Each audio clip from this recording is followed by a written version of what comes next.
Hello दोस्तों, नमस्कार। आपके अपने YouTube channel RKM take info पर आप सभी साथियों का तहे दिल से हार्दिक स्वागत है। दोस्तों, इस वीडियो में बात करेंगे एलडीसी भर्ती 2024 के दस्तावेज सत्यापन के संबंध में। साथियों, एलडीसी भर्ती 2024 के दस्तावेज सत्यापन माध्यमिक शिक्षा विभाग द्वारा करवाए जा रहे हैं। माध्यमिक शिक्षा विभाग द्वारा एलडीसी भर्ती के दस्तावेज सत्यापन हेतु कौन कौन से दस्तावेजों की आवश्यकता होगी, क्या दिशा निर्देश है, इन सब के बारे में दोस्तों पहले वीडियो बनाकर मैंने बता दिया है। तो उस वीडियो को जरूर देख ले, जिससे आपको दस्तावेज सत्यापन में किसी प्रकार को दिक्कत ना हो। तो साथियों, इस वीडियो में बात करने वाले हैं दस्तावेज सत्यापन हेतु जो चेकलिस्ट दी गई है। चेकलिस्ट के अनुसार आपको कौन कौन से मूल दस्तावेज, फोटो प्रति और शपथ पत्र और घोषणा पत्र आपको चेकलिस्ट के साथ लगाने हैं, और चेकलिस्ट को किस प्रकार से तैयार करना है और कौन से दस्तावेज किस क्रम में लगाने हैं। तो इसी के बारे में दोस्तों इस वीडियो में पूरी जानकारी आपको दी जाएगी, इसलिए इस वीडियो को पूरा अंत तक देखें। और जो अभ्यर्थी पहली बार हमारे यूट्यूब चैनल को देख रहे हैं, साथियों हमारे यूट्यूब चैनल टेलीग्राम ग्रुप को जरूर ज्वाइन कर ले, जिससे आपको राजस्थान सरकार की समस्त भर्तियों की संपूर्ण सटीक जानकारी इसी प्रकार मिलती रहे।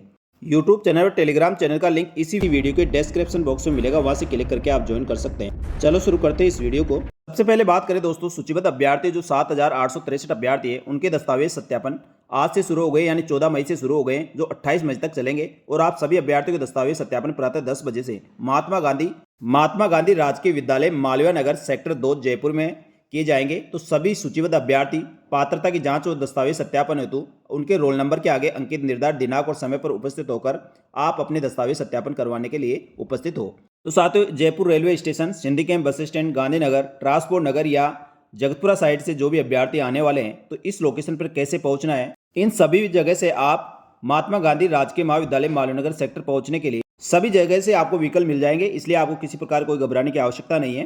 तो साथियों, जैसे आप Jaipur railway station, Sindhi camp bus stand या अजमेरी गेट या रामबाग से आ रहे हैं, तो दोस्तों 7 नंबर मिनी बस और 7 नंबर लो फ्लोर बस उधर से आती है, आप उसमें बैठे और मालवीय नगर सेक्टर 1 उतर जाए। इसमें से 7 नंबर मिनी बस तो दोस्तों इस स्कूल के पास में से ही गुजरती है, तो आपको किसी प्रकार कोई दिक्कत नहीं होगी। और जो जगतपुरा साइड से इधर से जाने वाले हैं और ट्रेन से आने वाले, तो आपको जगतपुरा रेलवे स्टेशन पे उतर जाना है, और यहाँ से दोस्तों आपको 7 नंबर बस मिल जाएगी, जो आपको स्कूल के पास ही उतारेगी।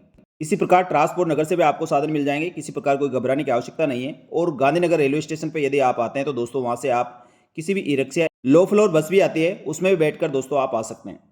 यानी साथियों, इस लोकेशन पर पहुंचने के लिए आपको सभी तरह से साधन मिलेंगे, किसी प्रकार कोई दिक्कत नहीं होगी। अब बात करें दोस्तों, इस लोकेशन के आसपास यदि आपके कोई शपथ पत्र, घोषणा पत्र, स्टाम्प आदि कोई कमी रह गई है, तो उसकी पूर्ति कैसे करें। तो साथियों, पास में सत्कार शॉपिंग सेंटर है, वहाँ पे आपको स्टाम्प की दुकान भी मिल जाएगी, और आप कोई भी शपथ पत्र, घोषणा पत्र वहाँ तुरंत प्रभाव से बना सकते हैं। वैसे साथियों, सभी शपथ पत्र, घोषणा पत्र प्रारूप आप जिस फॉर्मेट में आपको दिए गए उसमें आप बनाकर लाए, और सभी प्रमाण पत्रों के साथ ही जो भी प्रारूप और शपथ पत्र, घोषणा पत्र है, उनके खाली फॉर्मेट जरूर लेके आए। साथ ही चेकलिस्ट का खाली फॉर्मेट भी आपको लाना है, जिससे दोस्तों आपको किसी भी कहीं पे भी कोई दिक्कत हो तो तुरंत प्रभाव से आप उसको चेंज कर सकें।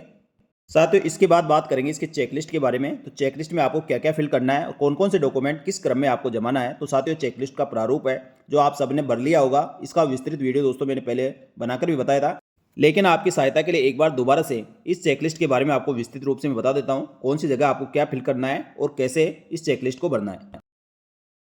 तो लिपिक ग्रेड सेकंड कनिष्ठ सहायक संयुक्त सीधी भर्ती परीक्षा 2024 हेतु ये चेकलिस्ट आपको स्वयं को भरनी होगी, और इसमें सबसे पहले आपको यहाँ अपनी फ़ोटो चिपकानी होगी। उसके बाद यहाँ पर नाम या ईमेल आईडी या जन्म तारीख, और यहाँ अपना रोल नंबर, मोबाइल नंबर लिखना है, या लिंग मेल या फीमेल। उसके बाद आपकी आयु की गणना करके यहाँ पर लिखनी है, जितने वर्ष, जितने दिन और जितने माह के आप हो चुके हैं, वह आप दोस्तों इसमें कैलकुलेट करके भरनी होगी। इसके बाद सबसे पहले आपको विस्तृत आवेदन सह परीक्षा प्रपत्र स्क्रूटनी फॉर्म आपको यहाँ पर लगाना होगा। उसमें उपलब्धता में आपको हाँ लिखना है, और जारी तिथि जिस दिन आपने ऑनलाइन स्क्रूटनी फॉर्म भरा है उस पर तिथि होगी, तो वह तिथि आपको यहाँ लिखनी है। और कितने प्रश्न आपके ऑनलाइन स्क्रूटनी फॉर्म में है, तो साथियों वह प्रिंट आउट निकालने के बाद जितने प्रश्न है 1 से लेकर, जैसे मैंने इसमें डेमो के तौर पर 1 से 12 तक स्क्रूटनी फॉर्म को रखा है, तो 1 से लेकर 12 तक इसकी प्रश्न संख्या होगी। इसके बाद मैट्रिक, हाई स्कूल, सेकेंडरी अंक तालिका एवं प्रमाण पत्र जिसमें जन्म दिनांक अंकित हो, यानी 10वीं की मार्कशीट आपको लगानी होगी या उपलब्धता में हाँ करनी है। आपके अंक तालिका पर जारी दिनांक होगी, वह जारी दिनांक आपको यहाँ लिखना है, या प्रश्न संख्या आपको लिखनी होगी। जैसे दोस्तों 13 और 14 नंबर में मैंने इसकी अंक तालिका और प्रमाण पत्र को रखा है। यदि आपकी अंक तालिका और प्रमाण पत्र एक ही है, तो दोस्तों यहाँ 1 नंबर होगा, अलग अलग है तो अलग अलग नंबर लिखने होंगे। उसके बाद नंबर 3 पर मूल निवास प्रमाण पत्र लगाना है, उपलब्धता में हाँ लिखना है, जिस दिन आपका मूल निवास जारी किया गया है उसकी दिनांक लिखनी है, और यहाँ प्रश्न संख्या अंकित करनी है। उसके बाद श्रेणी जिसमें ST, SC, OBC, MBC, EWS, शहरी या TSP क्षेत्र का प्रमाण पत्र आपको लगाना है, उसकी जारी दिनांक और यहाँ प्रश्न संख्या अंकित करनी होगी। इसके बाद अन्य श्रेणी जिसमें विधवा, परित्यक्ता, खेल संबंधी, विशेष योग्यजन, दिव्यांगजन अभ्यर्थी है उनको अपने संबंधित प्रमाण पत्र यहाँ लगाना होगा। उपलब्धता में हाँ लिखना है और जारी दिनांक वहाँ पर अंकित करनी होगी और उसके बाद प्रश्न संख्या लिखनी होगी। यदि आप इस श्रेणी से संबंध नहीं रखते तो इसमें नहीं लिख के आप डैश डैश करके खाली छोड़ दें। उसके बाद 2 मूल चरित्र प्रमाण पत्र जो अलग अलग राजपत्रित अधिकारियों से सत्यापित होनी चाहिए वह आपको लगाना है और उस पर जिस दिन आपने राजपत्र अधिकारी से सत्यापित करवाया उस दिन की दिनांक आप यहाँ अंकित कर सकते हैं और उसके बाद दोनों की प्रश्न संख्या आपको डालनी होगी। नंबर 7 पर आपको वचनबद्ध जो सादे कागज पर बनाना होगा, इस पर उपलब्धता में हाँ लिखना है और जिस दिन आपके दस्तावेज सत्यापन होने हैं या आपने ऑनलाइन स्क्रूटनी फॉर्म के साथ अपलोड किया है तो उस दिन की दिनांक आपको यहाँ लिखना है और प्रश्न संख्या अंकित करनी होगी। इसी प्रकार संविधान का शपथ पत्र भी आपको सादा कागज पर बनाना है और उसकी जारी दिनांक और प्रश्न संख्या अंकित करनी होगी। दहेज संबंधी घोषणा पत्र जिसमें विधवा, परित्यक्ता, विवाहित, अविवाहित अभ्यर्थी द्वारा प्रस्तुत किया जाना है या उपलब्धता में हाँ लिखना है। जिस दिन आपने शपथ पत्र बनवाया है तो साथियों स्टाम्प की डेट उसमें रहती है, वह डेट लिख सकते हैं और यहाँ प्रश्न संख्या लिखना होगी। इसी प्रकार विवाह प्रमाण पत्र जो 22/5/2006 से पूर्व यदि आपका विवाह हुआ है तो उसका शपथ पत्र आपको देना होगा, अन्यथा नहीं लिखकर आपको जारी दिनांक की जगह डैश कर देना है और प्रश्न संख्या पर भी डैश कर देना है। उसके बाद संतान संबंधी घोषणा पत्र आपको 11 नंबर पर लगाना है, तो उपलब्धता में हाँ लिखना है, यहाँ पर जारी दिनांक और प्रश्न संख्या अंकित करनी होगी। उसकी प्रकार आपको सामान्य घोषणा पत्र जिस दिन आपने शपथ पत्र बनाया है उसकी दिनांक और या प्रश्न संख्या अंकित करनी होगी। विकल्प पत्र आपको दोस्तों यहाँ पर हाँ लिखना है और जिस दिन आप दस्तावेज सत्यापन करवा रहे हैं उस दिन की दिनांक या आपने ऑनलाइन स्क्रूटनी फॉर्म में अपलोड कर दिया है तो उस दिन की दिनांक आपको अंकित करनी होगी, प्रश्न संख्या अंकित करनी होगी। इसके बाद दोस्तों नमूना हस्ताक्षर प्रारूप, इसमें हाँ लिखना है और इसमें जारी दिनांक जिस दिन आपने ऑनलाइन स्क्रूटनी फॉर्म भरा है और यह प्रश्न संख्या अंकित करनी होगी। इसी प्रकार दोस्तों 15 नंबर पर स्वयं का फोटो पहचान युक्त Aadhaar card, voter ID, driving licence आदि में से कोई सा भी आपको पहचान ID आपको लगानी होगी। यहाँ उपलब्धता में हाँ लिखना है, जारी दिनांक और यहाँ प्रश्न संख्या अंकित करनी होगी। इसके अलावा दोस्तों आपके पास अंतिम शैक्षणिक योग्यता का चरित्र प्रमाण पत्र आपने बनवाया होगा, उसकी जारी दिनांक और प्रश्न संख्या अंकित करनी होगी। उसके बाद सीनियर सेकेंडरी की अंकतालिका और उसका प्रमाण पत्र, तो इसमें भी जारी दिनांक और प्रश्न संख्या आप नीचे लिख लें। और उसके बाद यदि आपने स्नातक कर रखी है तो उसकी अंकतालिका और प्रमाण पत्र, साथ ही जारी दिनांक और यहाँ पर उसकी प्रश्न संख्या अंकित करनी होगी। क्योंकि साथियों इसके अलावा इसमें अंतिम शैक्षणिक योग्यता के चरित्र प्रमाण पत्र, सीनियर सेकेंडरी की अंकतालिका प्रमाण पत्र और यदि स्नातक कर रखे तो उसकी डिटेल भरने के लिए ऑप्शन नहीं दिया गया है, तो आप या तो इसको दोस्तों वर्ड में प्रिंट करके उसमें आप ये डाल सकते हैं या सादा पेन से आप क्रम संख्या लिखकर दोस्तों उसका विवरण दे सकते हैं। फिर अभ्यर्थियों को यहाँ सिग्नेचर करना होगा। तो साथियों इस प्रकार दस्तावेज सत्यापन हेतु पूरी चेकलिस्ट को आपको सही से भरना है और बिल्कुल साफ सुथरा इसको भरना होगा। साथियों दस्तावेज सत्यापन हेतु चेकलिस्ट बनाई गई है, इसी चेकलिस्ट के अनुसार आपके सारे दस्तावेज होने चाहिए और आपके सारे दस्तावेज की प्रति इसके नीचे लगी हुई होनी चाहिए। साथियों दस्तावेजों को आपको 2 सेट में तैयार करने होंगे, एक में आपके मूल दस्तावेज लगेंगे, दूसरे में सभी दस्तावेजों की फोटो प्रति लगेगी।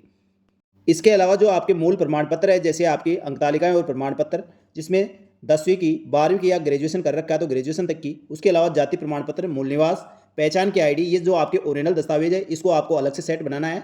उसके अलावा दोस्तों जो घोषणा पत्र, शपथ पत्र, चरित्र प्रमाण पत्र, अंतिम शैक्षणिक योग्यता का प्रमाण पत्र, ये सभी मूल प्रमाण पत्र आपको जो ओरिजिनल एक सेट में तैयार करने हैं जो इस चेकलिस्ट के अनुसार रहेगा और दूसरा सेट में सभी दस्तावेजों की आपकी फोटोकॉपी रहेगी। इस प्रकार आपको 2 सेट में सभी दस्तावेज तैयार करने हैं। और जिन अभ्यर्थियों ने दोस्तों ऑनलाइन स्क्रूटनी फॉर्म भरा है और ऑनलाइन स्क्रूटनी फॉर्म में यदि कोई भी आपका शपथ पत्र, घोषणा पत्र या अन्य कोई दस्तावेज छूट गया है तो आपको दोस्तों दस्तावेज सत्यापन जो ऑफलाइन दस्तावेज सत्यापन होगा उसमें आपको बिल्कुल भी गलती नहीं करनी है। वह सभी दस्तावेज आपको ऑफलाइन में जरूर लेकर जाना है और इस चेकलिस्ट के अनुसार आपके सारे दस्तावेज क्रम से जमाना है जिससे आपको दस्तावेज सत्यापन में किसी प्रकार की कोई दिक्कत ना हो।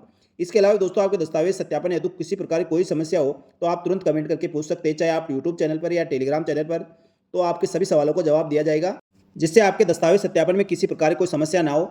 और दस्तावेज सत्यापन करवाने से पहले आप राजस्थान कर्मचारी चयन बोर्ड द्वारा LDC भर्ती 2024 का जो विस्तृत नोटिफिकेशन निकाला गया था उस नोटिफिकेशन को जरूर देख ले।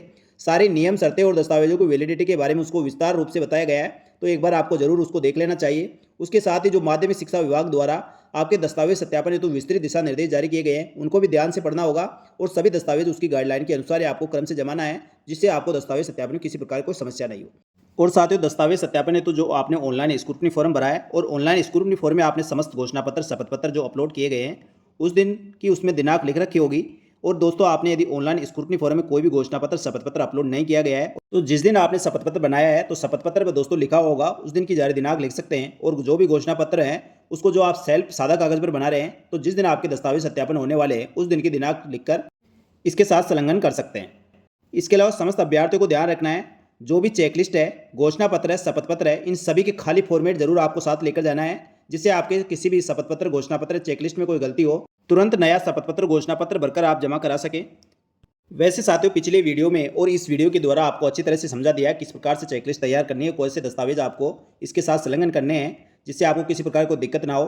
फिर भी दोस्तों, चेकलिस्ट भरने या किसी भी प्रकार के दस्तावेजों में आपको समझ में नहीं आता है तो उस कॉलम को आप खाली छोड़ दें और दस्तावेज सत्यापन जिस दिन आपके होंगे उस दिन आप समय से पहले पहुंचे। वहां आपकी हेल्प के लिए जरूर टीम रहेगी, उस टीम से आप संपर्क करके अपने समस्त दस्तावेजों को सही करवा सकते हैं और पूछकर सही जानकारी इसमें भर सकते हैं। इसके साथ ही समस्त अभ्यर्थियों को चेकलिस्ट के साथ लगाए जाने वाले चाहे ऑनलाइन स्क्रूटनी फॉर्म हो या अन्य समस्त दस्तावेज, घोषणा पत्र, शपथ पत्र, सभी पर सेल्फ अटेस्टेड करना है। जिस दिन आपके दस्तावेज सत्यापन होने वाला है उस दिन की दिनांक डालनी है, उसके नीचे रोल नंबर डालना है और जिस टीम के सामने आपके दस्तावेज सत्यापन होने वाले हैं उस टीम का नाम भी लिख सकते हैं। तो साथियों, उम्मीद है मेरे द्वारा दी गई जानकारी आपको अच्छी लगी होगी। अच्छी लगी तो वीडियो को लाइक जरूर करें और दस्तावेज सत्यापन के संबंध में आपके मन में कोई भी डाउट हो तो आप जरूर कमेंट करके पूछें। आपके सभी सवालों को जवाब देने का प्रयास किया जाएगा। जल्दी मिलेंगे दोस्तों एक और नई भर्ती की जानकारी लेकर। तब तक के लिए धन्यवाद। जय हिंद, जय भारत।